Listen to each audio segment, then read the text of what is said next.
Hello everyone and welcome back to Mossy Bottom, or Soggy Bottom as would be a more befitting name after the week we've just had.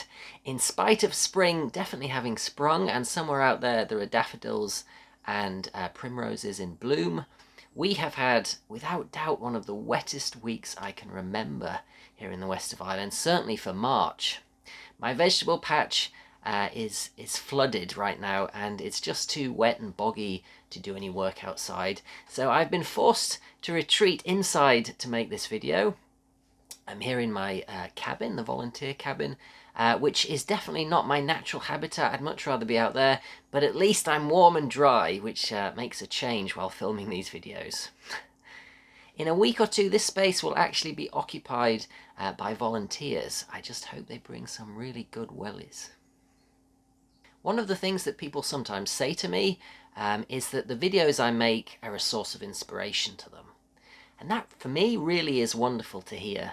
I made that very first video 2.5 years ago with the genuine hope of inspiring and encouraging others to pursue a similar path. If, of course, that was their dream too. I suppose in a way I was trying to speak to my younger self, trapped in an office somewhere, and encourage that person to be brave. So I thought it would be really interesting to talk about some of the things which have most inspired me in life, particularly those things which have perhaps steered me towards the life I now live. You know, growing my own food, keeping animals, making stuff like this cabin, pursuing a simple, self-sufficient life here in rural Ireland. But before we get started, this video is sponsored by the wonderful folks at Skillshare, which, as well as self-learning, is really all about inspiring people.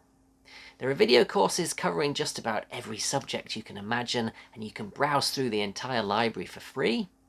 And one of the great things about being sponsored by the folks at Skillshare is that I get to pick out a course which I really love personally and showcase it in this introduction. So I asked myself, on the theme of inspiration, what has been the absolute most inspiring thing to me throughout my life? And the answer had to be nature. So how about this for an intriguing course? The Art of Finding Inspiration in the Natural World by Sarah Rafferty, who is an artist, a teacher, and as you'll definitely see from her content, a genuine nature lover. So if you have an artistic flair, or perhaps you just want to develop one, and like me, you find inspiration in nature, then this course is a really great place to start. Finally, the first 1,000 people to use the link down in the description will get a free trial of Skillshare Premium membership, and after that, it's only around $10 a month. So, my first inspiration goes right back to my childhood. I was quite an avid reader, and honestly, I could have picked out a whole host of authors and stories which had an influence on who I became as a person. But I've chosen a series of books which I think defined for me what happiness was, without me actually realizing it at the time.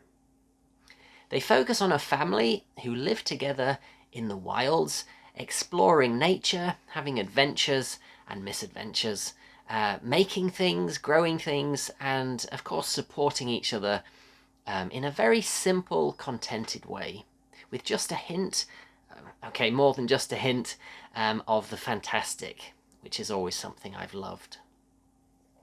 I'm sure many of you will have heard of this series. Even if you haven't read the books, you've probably seen one of several TV shows and movies which the books have spawned over the years. I'm talking, of course, about the Moomins by the Finnish author Tove Jansson. And if you haven't read the novels and the Moomins wasn't part of your childhood, you'd definitely be forgiven, especially if you do a Google image search, for thinking that they're sort of like a weird hippo version of the Teletubbies. But there is so much more depth in those characters, the Moomins that is, not the Teletubbies, and in the world which Tove Jansson creates in her stories. Reading them as a child, I remember feeling a tremendous kinship with Moomin, the protagonist, and Snufkin.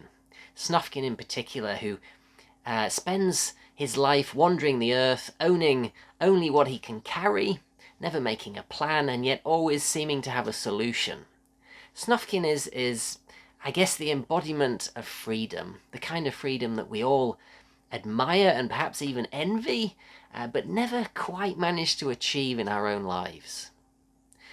And as an adult reading them again, I feel enormous nostalgia for the simplicity of their lives, and particularly how they don't aspire to anything greater than just living out their days in a quirky house that somehow floated away in a flood to a hidden valley in the middle of nowhere. It's about finding joy in the everyday, not trying to be a hero or aspiring to greatness. And I think that really all comes down to Tove Jansson's own childhood. I also own this, The Summer Book, which is one of many novels she wrote for adults, and is essentially the Moomins without the fantasy bits, but just as focused on valuing nature and those simple everyday interactions and adventures which can give life meaning if we let them. And one thing you'll notice with the Moomins novels is there's no real antagonist. You do have the Groke, who is really the, I guess, the embodiment of a fear of the unknown, but who herself actually turns out to be lonely and afraid. And that's just like reality, isn't it? For the most part, you don't really get good guys and bad guys, just people who are understood and people who are misunderstood. And Tove Jansson writes that so well. When I revisited the Moomins in my 20s, when I reread the novels, I was working in an office at the time, 6 days a week. They made me realize, I guess with adult eyes, how much I missed that kind of life and how much happier I was as a kid living that kind of life. I still own all the novels now and I still reread them from time to time. In fact, back in 2014, several years before I moved here to Mossy Bottom, I recorded an audiobook version of Comet in Moominland, which is, I think, still out there somewhere in YouTube world, just for the sheer pleasure of it. And I've often thought since that I'd love to record more of the novels, but I suspect I'd get sued by the publisher. Moving on. Next we have a bit of a cliche, my father and my grandfather, maternal grandfather interestingly, who could not, as two people, have been more different, but were both huge inspirations to me for very different reasons, as I say. My grandfather was a World War II veteran, and as I remember him towards the end of his life, he was also completely blind. But in spite of that, he was an incredible and passionate gardener. He really was my introduction to growing vegetables.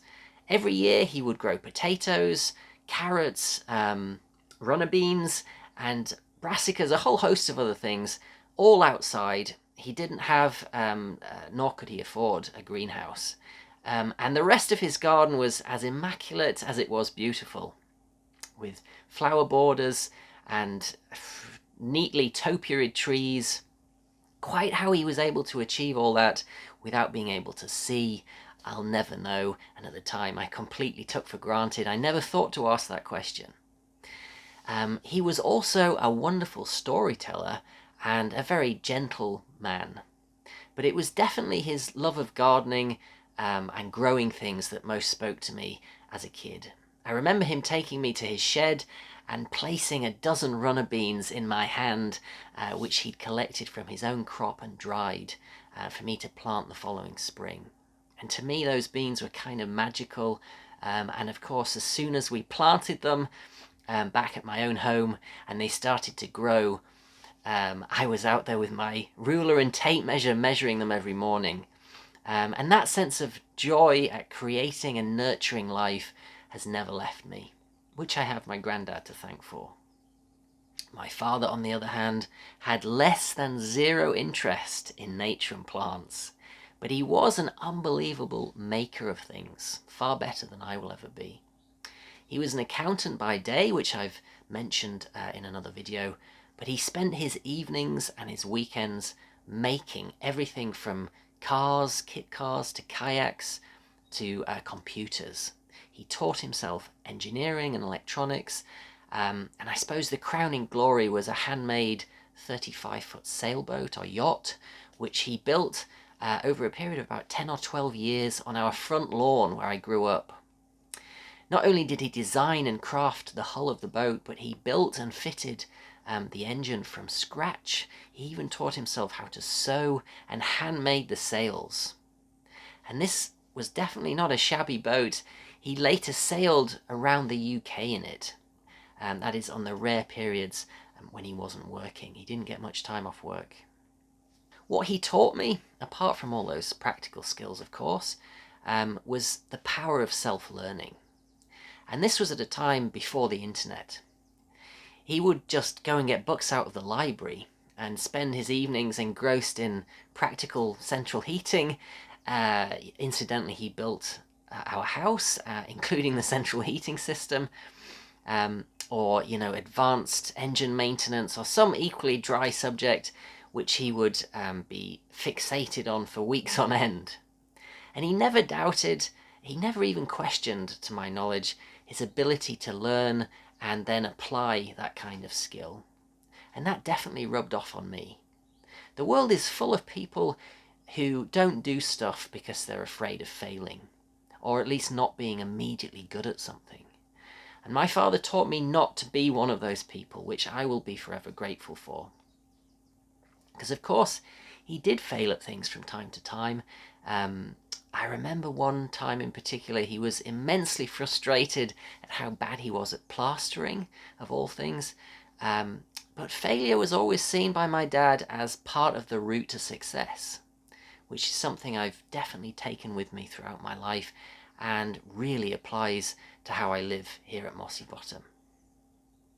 The next inspiration I want to talk about is the year I spent traveling in Canada prior to moving here, which I've also touched on in a few other videos.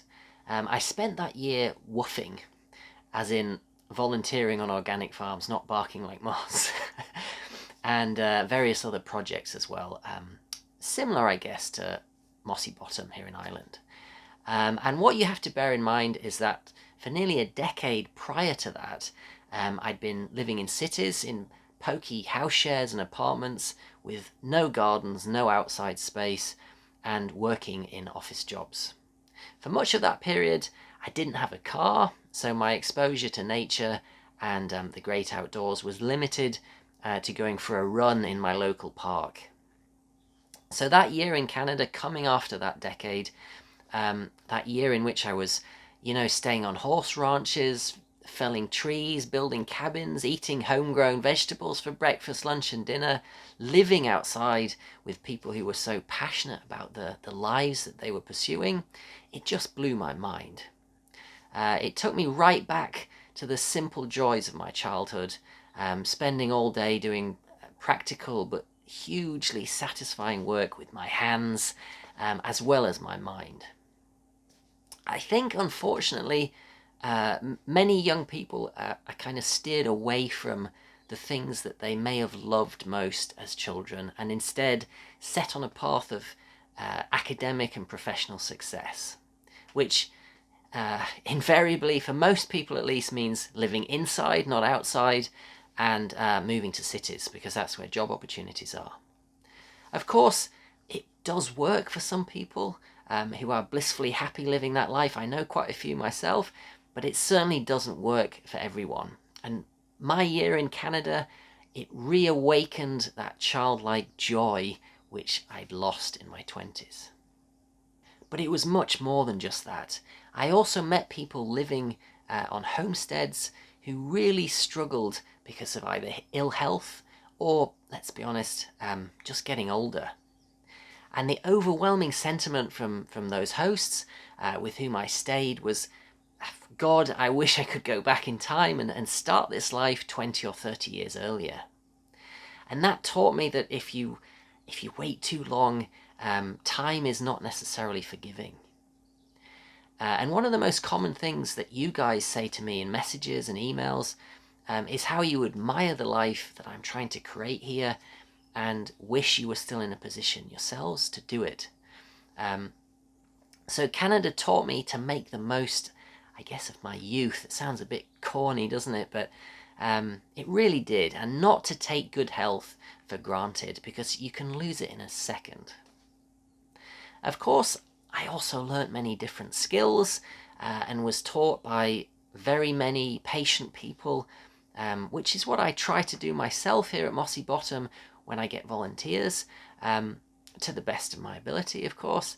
But that's the exchange part of volunteering, which some people on the surface perhaps don't realize is happening. It's not about cheap labor. As a volunteer, you get to travel wherever you want in the world, whilst learning practical skills. And next, another life-defining experience which dates back to my childhood, and it's been a joy in thinking about this video to remember this experience. My family never used to go on summer holidays. It just wasn't a thing. In fact, the only country outside the UK that I even visited as a child was Ireland. Me and my dad would come here on sea fishing holidays down in County Kerry. But the experience that I want to talk about now that inspired me was much closer to home than that, up in the Yorkshire Dales, near where I grew up. Every spring, usually during the Easter school holiday, we would spend a week as a family on a remote hill farm. It was a mixed farm with sheep, cattle, a bull named Bertie with a ring through his nose, I'll never forget that, who of course us kids weren't allowed to get close to, as well as chickens, border collies, and all overseen by George and Joan, who were basically a northern version of the Larkins from the Darling Buds of May. And because we went in April most years, it was of course lambing season.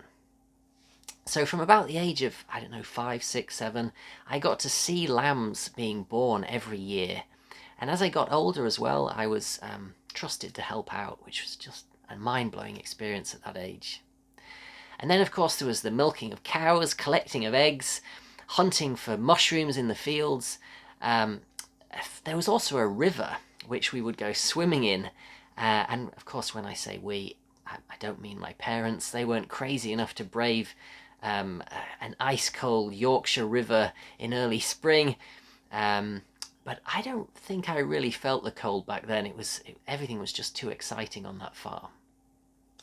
Our accommodation was a little static caravan tucked away in a corner of the farm in a field with a stone outhouse filled with spiders and daddy longlegs, which we were all terrified of visiting, especially in the dark. And of course, once we arrived every year, the doors were opened and me and my sister were just released, completely free to roam wherever we pleased. We were armed most days with sandwiches and told to come home when it got dark. I don't think that happens much these days with kids, does it? But every single day was an adventure, and perhaps my first taste of real freedom as a child. And what better place to experience that than a traditional farm, especially in the Yorkshire Dales. What a beautiful part of the world. It's interesting, isn't it, how experiences we have growing up can subconsciously define who we are as adults and what we need to be happy, without us even realizing that's happening.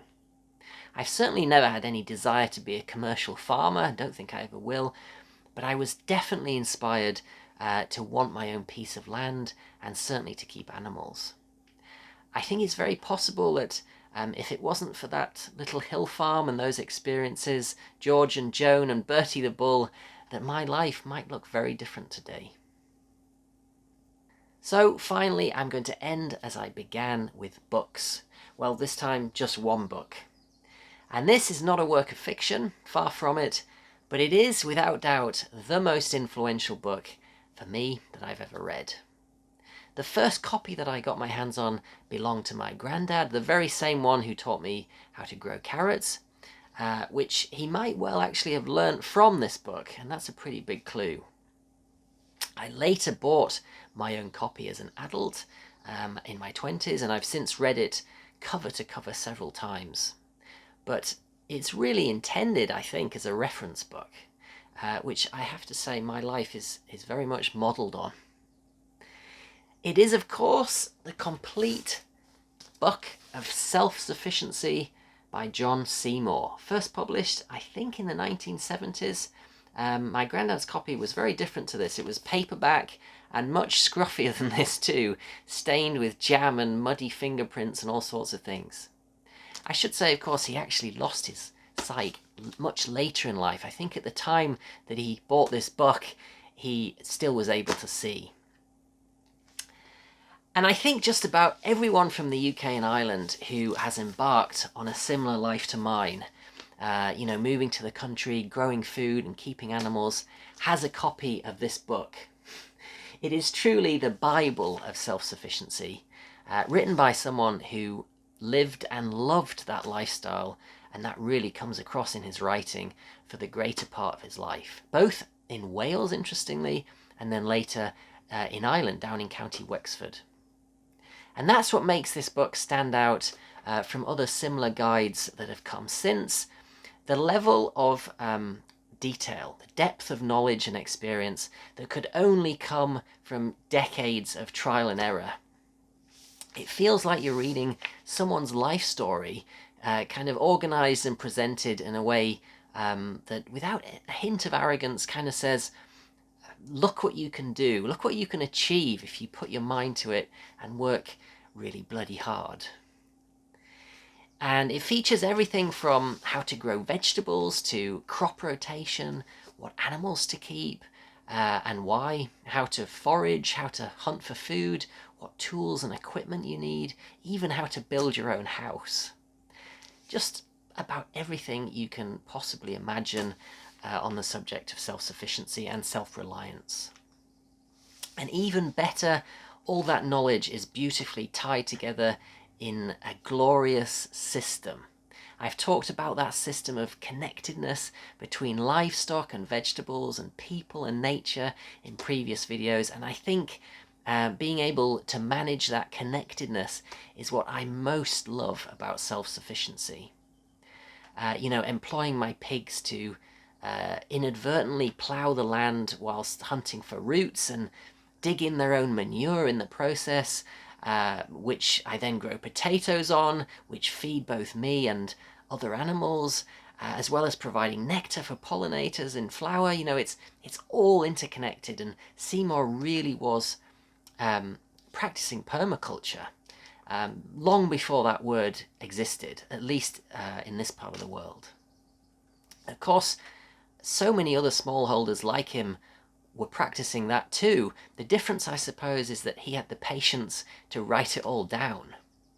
The illustrations too are absolutely magnificent, so detailed and yet so humble. There are no photographs whatsoever in this book. Everything is hand-drawn. I think perhaps the aspect of John Seymour's writing which I relate to the most, especially when compared to other self-sufficiency guides, which are pretty good as well, well worth buying, but the thing that makes this so special is just how unpretentious it is. Just look at some of these illustrations. It probably took longer to illustrate that pig house than it did to make it. Seymour himself was in terrible debt for parts of his life, and like most of us, really needed to be frugal in order to survive. There's nothing fake or polished about the way he presents his life. It's very real, and that makes you as the reader believe that you really could do the same thing, which of course you can. And I think that's why it's been so hugely successful. I'm going to leave you with a poem which features in the book and was apparently pinned to the wall of John Seymour's family's very own composting toilet. And it really illustrates the passion that he had, not just for practical things, but also for the principles behind them, and for protecting nature and valuing the land and the soil and this beautiful planet that we live on. So here we go. It's called Our Marvellous Thunderbox Loo. Now, the human being is a very strange beast with capabilities good and bad. Not frightened of nature? No, not in the least. Our follies are often quite mad. The toilet that flushes fills our souls with glee. A brainwave by Thomas Crapper mixes shit with clean water and pours out to sea, as if the dirt did not matter. Out of sight, out of mind, muck shoots down the pipes, an incredible fabric of magic, squandering food for the soil as the water we spoil. It's a tale that is terribly tragic. But all is not lost, for at a marginal cost, another solution comes easy. The composting loo. Yes, that's our riposte, and your tummy need not feel too queasy. The vent goes up high, sending gas to the skies, and the lid fits snug, so no entry to flies. 2 years it will take our compost to make, and our rivers not sorry the flush to forsake. No water, no tricks, it's all built with bricks. The shit and kitchen waste too, all go together, making food for the soil in our marvellous Thunderbox loo. Isn't that great? Okay everyone, that's just about it for this video. As you can see, it's getting pretty dark. I need to go out there and tend to my animals. Thank you as always for watching and supporting the channel. In the next video I'll definitely be back outside preparing the polytunnel and the land for spring. And in 2021 there's going to be some really great projects here at Mossy Bottom, and perhaps even a few new faces too, you never know. And yes, this did finally happen. It's amazing what you can do with a pair of scissors. Bye for now.